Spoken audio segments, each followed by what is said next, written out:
جب تعلیم کا بنیادی مقصد نوکری ہو تو معاشرے میں نوکر ہی پیدا ہوتے ہیں، رہنما نہیں۔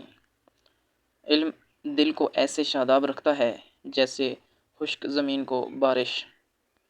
تعلیم سے زیادہ ہمارا رویہ اہم ہوتا ہے، کیونکہ بعض اوقات ہماری تعلیم ناکام ہو جاتی ہے اور رویہ ہی معاملات سدھارتا ہے۔ تعلیم انسان کو بولنا تو سکھا دیتی ہے، مگر یہ نہیں کہ کب، کہاں اور کتنا بولنا ہے۔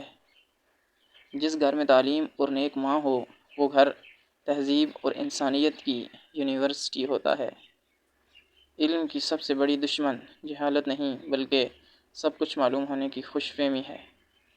آداب انسان کو اخلاق کی بلندیوں تک لے جاتا ہے، لیکن علم نہیں، کیونکہ علم تو شیطان کے پاس بھی بہت تھا لیکن آداب نہیں۔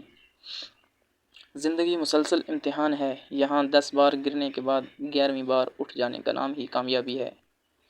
وہ شخص کبھی کامیاب نہیں ہو پاتا جس میں ناکامی کا خوف کامیابی کی چاہت سے زیادہ ہو۔